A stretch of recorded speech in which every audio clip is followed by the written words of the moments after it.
20대 초중반, 대시, 번따, 고백 가장 많이 받을 수 있는 최고의 시기죠. 이게 평생 갈 거라고 착각을 하죠. 여자분이 이제 32살 요 정도 되잖아? 뚝 끊겨버려요. 절반 이상이. 그래서 소개팅이라도 받자라고 해서 소개팅을 받아. 아저씨 같아.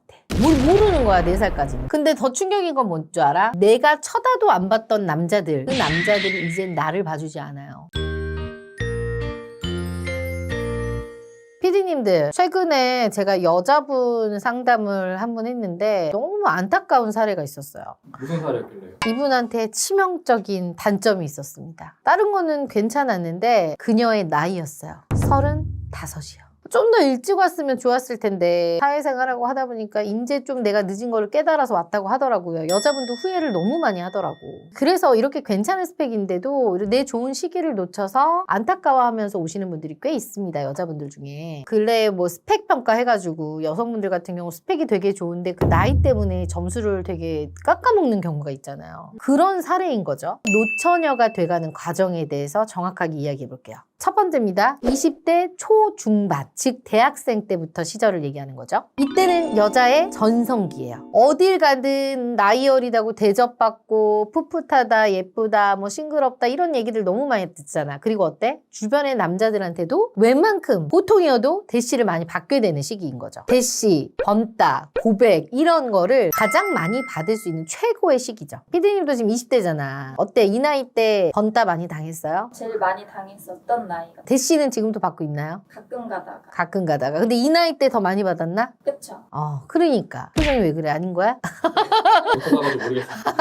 그리고 외모가 이때 훈녀급 이상이잖아. 진짜 잘생긴 존잘남이라 그러죠. 이런 분들한테도 대시도 많이 받게 되는 시기죠. 그래서 연애 시장에서 내가 갑이 되어서 슈퍼 갑질을 할 수 있는 특권이 지어지는 시기입니다. 근데 여자들이 이 시기 때 어때요? 이게 평생 갈 거라고 착각을 한 번쯤은 누구나 다 하죠. 그럼 바보 같은 생각을 한다고요? 내가 그랬으니까요. 내가 그 시기가 영원할 것 같아서 진짜 그런 생각을 했거든요. 피디님도 그러지 않아요? 그랬던 것 같아요. 그랬던 것 같아요. 네. 그래서 저는 여러분은 제발 그러지 말라고 그래서 오늘 이 이야기를 하는 겁니다. 자, 이렇게 전성기가 지나게 되면 서서히 나에게도 20대 후반의 시기가 오게 되죠. 아직도 대시나 소개가 들어오긴 들어와. 그래서 아쉬울 게 아직도 없어. 하긴 20대 후반이면 그래도 그럼요. 28, 9 이 정도 때는 괜찮거든. 그러면서 내가 수입도 생기면서 어느 정도 직장 생활의 안정을 좀 찾아가면서 어때요? 놀러도 가고 여행도 갈 수 있죠. 여유가 좀 생겨. 20대 초반보다는. 소비도 하면서요. 사고 싶은 것도 마음껏 사면서 이제 젊음을 마음껏 만끽하게 될 수 있는 어떻게 보면 좀 행복한 시기이죠. 근데 이때 이제 조금 결혼에 대해서 진지하게 생각하는 친구들이 한두 명 정도는 있어요. 그런 친구들은 옆에서 결혼을 하기 시작하는 거죠. 그래서 이때 친구들이 이 나이 때 결혼하면 야, 너 뭐 벌써부터 결혼이야 라고 얘기를 하지. 왜냐하면 솔로는 충분히 즐겨야 된다라고 믿기 때문에. 그래서 유부녀를 조롱하는 경우도 있어요. 그잖아. 뭐 지금 뭐 결혼했고 애 낳고 뭐 어떡하려고 그래 이렇게 이해가 안 된다라고 하는 친구들도 많습니다. 저도 그랬던 것 같아요. 왜 그랬어요? 아니 뭐 벌써부터 결혼이야 20대인데 결혼은 30대 해도 되는데 이렇게 생각을 했던 것 같아. 이러면서 세 번째 30대 초반으로 오는 거죠. 앞자리 수가 확 바뀝니다. 자, 근데 어떻게 되냐. 30대 초반 31살까지는 어찌어찌 소개가 간간히 들어올 수 있지만 여자분이 이제 32살 요 정도 되잖아. 뚝 끊겨버려요. 절반 이상이. 남자 소개가 그렇죠. 그때는요, 만 나이로도 30이야. 32여봤자 만 나이로 30이잖아. 빼박 30대죠. 가끔씩 들어오는 대시에 어떤 생각을 해요? 그래, 나 아직 죽지 않았어. 이런 근거 없는 자신감이 조금씩 남아있죠. 혹시 결혼하시나요? 예. 그리고 결혼 생각이 있는 친구들은 어때요? 하나, 둘씩 이때부터 결혼 압박이 들어오기 시작합니다. 그러면서 남친을 쪼기 시작해. 그렇게 해서 또 결혼을 하기도 합니다. 제 여친도 이 나이 때부터 결혼 얘기를 그죠. 32 요 정도 네. 때. 31 넘어가면서. 그래서 위험을 감지한 여자들은 이제 막 결혼을 상대로 선을 보기 시작하거나 친구들 몰래 저희 같은 결혼정보회사를 오기 시작하죠. 그래서 저희는 20대 여성분들도 물론 많지만 20대 여성만큼 많은 게 30대 초반의 여성들입니다. 근데 이런 여자분들과 반대로 이때 결혼 생각이 없거나 자존심이 좀 센 여성분들은 난 원래 비혼이었어. 혼자 살 수 있어. 라면서 이제 자존심을 내세우기 시작하죠. 그런 친구 있습니다. 있죠. 어때 보여요? 아직도 솔로인데 주변에 엄냐가 나오지. 이제 오히려 자기가 찾고 다니죠. 네. 그러면서 어때? 비혼 선언을 하면서 결혼 안 한 친구들과 친구들과 여행 다니고 놀러 다니고 그러면서 모여 다녀. 희한하게 그냥 친구 아니고 그냥 꼭 기혼한 사람끼리 이렇게 모여 노는 거예요. 비혼 친구끼리 모여서 노는 이유가 야 우리 그냥 결혼하지 말고 우리끼리 모여 살자. 야 나이 들어서도 이렇게 살면 되지. 이렇게 또 얘기를 하지만 실상 그런 애들이 먼저 결혼을 하곤 하죠. 그때가 언제냐? 네 번째입니다. 33세에서 34살입니다. 35이 되기 전이죠. 이렇게 비혼주의여서 같이 어울렸던 친구가 어느 날 갑자기 진짜 배신을 때리는 거야. 나 결혼해. 청첩장을 가져오면서. 그럼 이제 어때? 그때부터 나도 마음이 조금씩 급해지기 시작하죠. 쇼크 먹지. 배신감 느끼고. 그래서 결혼이 생각이 없던 친구들도 조금씩 심란해지기 시작해. 아니 쟤도 결혼한다는데 어떡하지? 그리고 매일 주말마다 어울렸던 친구인데 그 친구가 사라지고 없어. 애인과 같은 친구잖아. 그럼 어때? 혼자 있는 시간이 많아지겠죠. 그럼 당연히 나도 해야 되나? 하면서 이제 외로움이 몰려오기 시작해요. 이러다 못 가는 거 아니야? 그래서 아 그래 소개팅이라도 받자라고 해서 소개팅을 받아. 근데 어때? 아저씨 같아. 이미 이제 그 나이 때는 어때? 잘생긴 남자들은 각오 없거든. 이 나이 때 만나면 보통 30대 중후반 40대를 아우 운 좋으면 30대 중후반이고요. 많으면 40대일 수도 있지. 6살 차이여봤자 34이면 40이니까요. 그럼 어떡해요? 만나서 한두 개 정도 흠이 보여. 그러면 이제 그것 때문에 안 만나. 아니 본인이 나이도 있고 한데 뭘 모르는 거야 4살까지는. 타협이 안 되는 거죠. 그러면서 이런 생각해. 혼자 살아야지. 나는 매우 위험한 생각을 합니다. 이러면서 이제 어떻게 어정쩡하게 35살을 맞이합니다. 이때는 어때? 소개조차가 안 들어와요. 나이 때문에. 만약에 내가 피디님들한테 똑같은 조건이야. 33과 35을 소개하면 어떤 여자 만날 것 같아? 고민 안 할 것 같은데 33은 초반이고 35은 빼박 중반이지. 그래서 그 35이란 나이를 여자들이 별로 좋아하지 않더라고. 왜 여자들이 30이 다가왔을 때 그 3자가 찍히면 느낌이 이상하듯이 35이 되면 중반으로 가는 길이잖아요. 그래서 여성분들 같은 경우는 아무리 관리를 한다고 하더라도 진짜 타고나지 않는 이상 34살 후반 정도 되잖아요. 그럼 일명 우리가 아, 나 진짜 많이 늙었구나. 주름이 많이 생겼구나 라고 할 정도로 어느 순간 이 노화가 급격하게 진행이 되더라고요. 여자들이 거의가 체감되는 나이가 요 나이대라고 얘기들을 많이 해요. 근데 대표님은 왜 어떻게 가면 갈수록 더 젊어지고 계세요? 저는 이제 화장빨, 조명빨 이런 거 속으면 안 돼. 조명 겁나 많아 여기. 근데 더 충격인 건 뭔 줄 알아? 33살 때 내가 쳐다도 안 봤던 남자들, 그 남자들이 이젠 나를 봐주지 않아요. 그래서 진짜 실질적으로 상담하러 오신 여성분들이 나한테 이런 얘기를 해. 예전 같으면 안 만날 남자인데 오히려 이 남자가 저 나이 많다고 싫다고 하더라고요. 이렇게 얘기하시는 여성분들이 은근히 많아. 그러니까 나이로서 까이는 거야. 이러다 보니 어떻게 해요? 비자발적인 비혼이 돼버려. 못하는 거야. 그러면서 결혼을 진짜 내가 이러다 못할 수도 있겠다는 진지한 생각을 하고요. 어떤 여성분은 밤에 잠도 못 자는 여성분도 봤어요. 벌떡벌떡 깬대 진짜. 그러니까 이거야 20대에는 그냥 언젠가는 결혼하겠지. 나는 결혼할 거야. 왜 그냥 막연한 생각이 있다가 3자가 딱 달리면 이러다 못하는 거 아니야? 라는 생각이 잠시 들다가 이제 요 나이 때 되면 어때? 못하겠다. 라는 확신이 들면서 두려움이 엄습을 하는 거지. 현타 오는 거야. 왜냐면 이제 현실 감각이 생길 나이잖아요. 근데 또 이러고 있는데 이런 마음의 상처를 혼자 받고 있는데 명절날 가면 뭐라 그래? 야 너도 나이 많이 먹었다 야. 너 결혼할 수 있겠냐? 라는 뭐 이모나 삼촌의 한마디에 어때요? 와르르 무너지죠. 그러면서 사촌 동생이었던 20대 초반에 이제 조카가 이제 오면은 어때요? 비교가 나랑 확 되죠. 그 젊음과 싱그러움에 와 나는 진짜 이제 정말 안 되겠구나. 끝이구나. 라는 생각을 했다는 여성분들 저는 봤어요. 하물며 나이 차이가 되게 많은 언니의 딸이 본인보다 빨리 결혼하는 케이스도 봤다고 하더라고. 그럴 때 진짜 현타 온다고 하더라고요. 그래서 명절 가족 모임 때 안 가고 집에서 뭐해? 넷플릭스 보고 있잖아. 그죠? 배달 음식 시켜 먹으면서 잔소리밖에 안 들으니까. 그런데 여기에 또 나보다 더 빨리 결혼한 친구들, 내가 그렇게 비웃었던 20대 결혼했던 친구들이 이미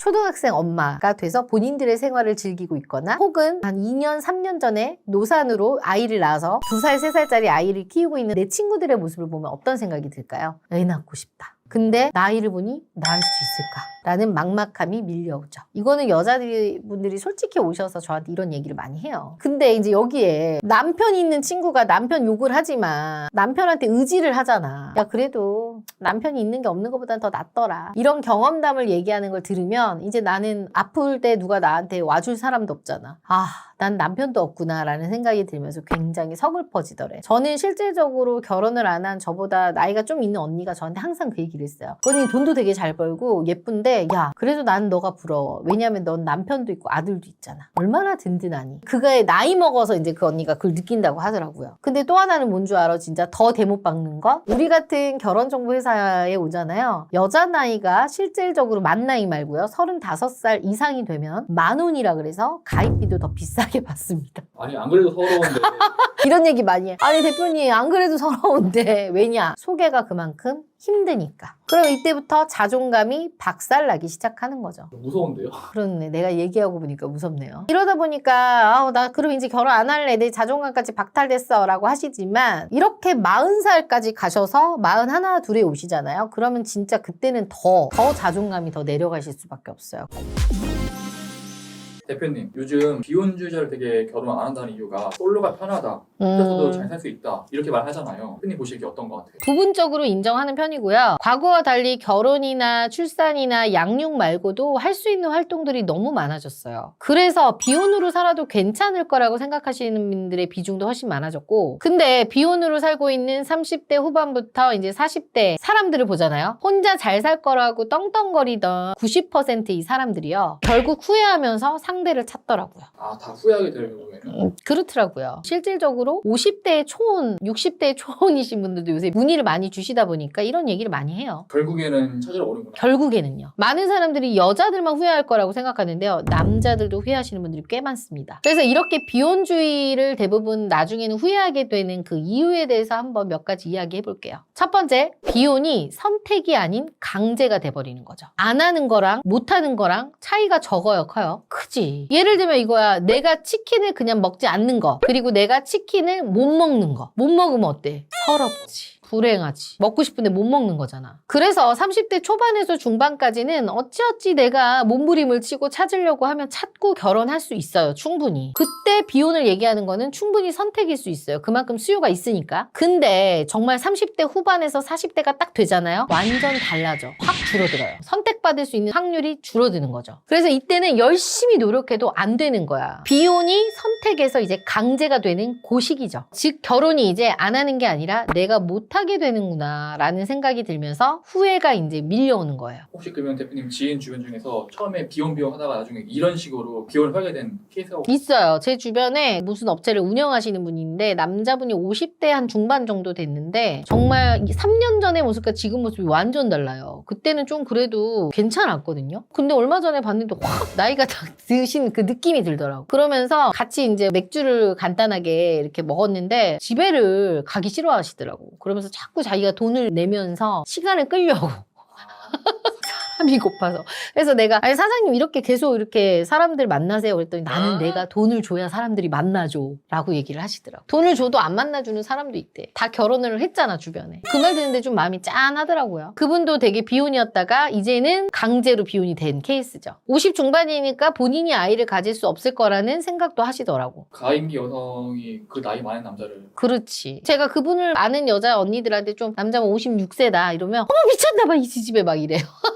그 정도의 나이가 돼버린 거죠. 두 번째입니다. 인생의 다채로움이 사라집니다. 다채로움이 뭐예요? 비혼으로 살면 삶의 패턴이 똑같잖아. 혼자 살기 때문에. 그죠? 정해져 있죠. 근데 문제는 이 루틴이 죽을 때까지 그냥 변함이 없는 거죠. 그러니까 삶이 재밌지가 않지 않겠어요? 피디님은 지금 생활 패턴에 만족해요? 지금 뭐 만족하죠? 만약 이 패턴이 죽을 때까지 반복이 되면 어떨 것 같아? 아 이게 평생이요? 죽을 때까지. 그럼 좀 정신병 걸릴 것 같아요.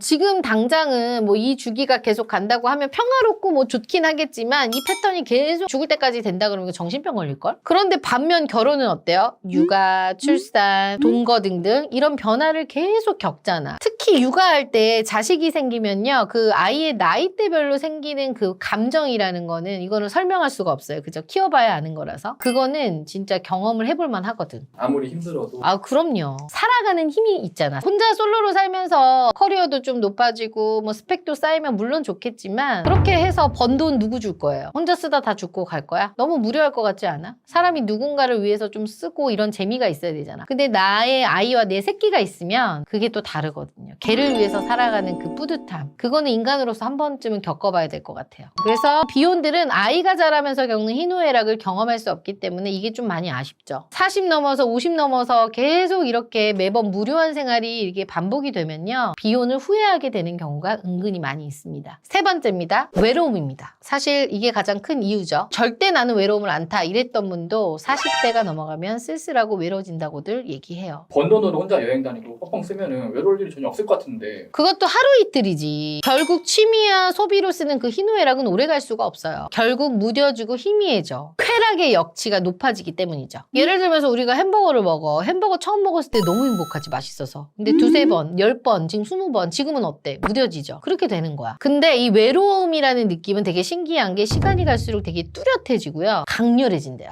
예전에 그 기안84 그분도 이런 얘기를 했던 걸로 기억해요. 그래서 이런 말도 있어요. 외로움은 감정이 아니고 통증이다. 아니 외로움이 감정이 아니다. 왜 그런 거 있잖아. 매운맛도 맛이 아니라 통증인 것처럼 외로움도 통증이다. 이런 말이 있어요. 이게 과학적 근거가 있는 말이에요. 실제로 진통제를 먹으면요. 외로운 느낌이 감소한다는 연구 결과가 있대요. 외로우신 분들은 진통제를 드시면 좋을 것 같아요.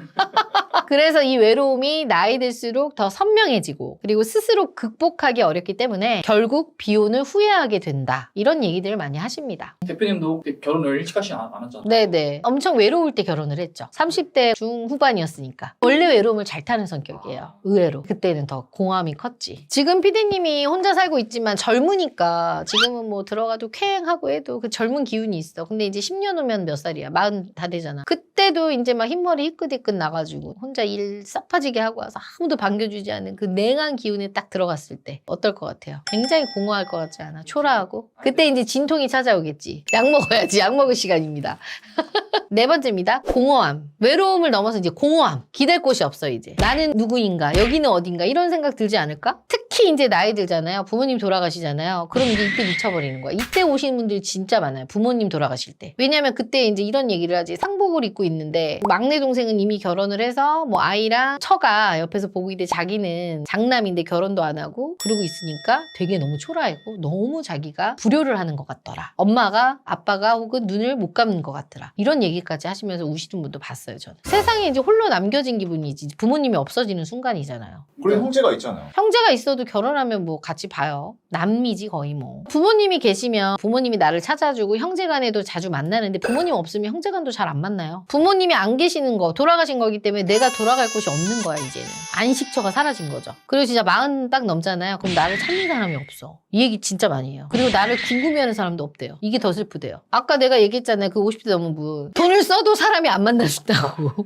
그럴 시기가 온다니까. 그래서 이때 나이 되면 직장에서 어느 정도 위치가 좀 자리 잡혀 있겠지만 인간적인 교감이 없지. 그렇죠. 아무래도 회사기 때문에. 그럼요. 이러다 보면 내 편이 없다는 고독감과 공허함에 이제 사로잡혀 드는 거죠. 근데 일도 자체가 재밌을 수 있고 친구나 취미도 없지 않잖아요. 이런 걸로 대체할 수 있지 않나요? 그것도 한때. 일이나 취미나 친구는 가끔의 이벤트성인 만남이 있을 수 있지만 이제 나이 들잖아요. 그것도 재미가 없어. 가족이 주는 내 편이라는 안정감을 대체할 수는 없어요. 이걸 느낀 40대 중후반이나 이제 50대 초반 혹은 60대 초반이신 분들은 한 번쯤 저를 꼭 찾아오시죠. 너무 늦었죠. 왜 이제 오셨습니까? 라고 얘기를 하죠. 고통스러워서 찾아왔습니다. 라고 하시는 분들도 실질적으로 계세요. 그래서 이 결혼 시장에서는요. 예를 들어 50대 초혼이다. 50대 재혼이다 그러면 오히려 50대 재혼인 게 더 나아요. 공허함이 덜해. 왜냐면 50대 이미 결혼을 한번 해보신 분은 결혼을 했고 어떤 생활인지 알고 이거에 경험치가 있기 때문에 그거 하는데 50대 초혼이다 그러면 소개하는 입장에서도 너무 부담스러워. 그리고 그분들의 공허함이 더 커. 그리고 그분들의 기대치를 맞춰주기가 더 힘들어요. 근데 수요도 없는 데다가 기대감은 더 높으면 어떻게 돼요?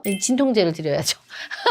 오늘은 비혼주의자들이 많이 후회한다는 정말 부정적인 얘기를 좀 해봤는데 근데 이건 사실이긴 해요. 정말 제가 말씀드린 이 과정과 이 수순을 밟는 분들이라면 제 말에 어느 정도 공감은 하실 거예요. 보면서 아유 됐어요. 혼자서도 잘 살 수 있어요. 뭐 그런 얘기를 하시는 분들도 있지만 하지만 대부분 이 비혼주의자들은 제가 말씀드린 이 4가지 이유로 후회를 반드시 하게 됩니다. 왜냐? 인간이기 때문에. 근데 이미 후회를 했을 때는 늦은 거예요. 그래서 무조건 결혼을 해야 한다는 건 절대 아니고요. 나의 비혼 선언이 나의 성향이나 미래의 삶이나 이런 거를 전부 고려한 건지 아니면 충동적, 감정적 그리고 회피성으로 이걸 선택한 건지에 대해서 좀 심오하게 고민을 해보셔야 될 것 같긴 해요. 그래서 이 비혼에 대해서 정말 심각하게 본인이 손을 얹고 생각을 해보시고 그래도 나는 남은 여생은 결혼이라는 거는 꼭 한번 해보고 싶다라고 하시는 분들은 연락을 주시면 제가 어떻게든 도움을 드리겠습니다.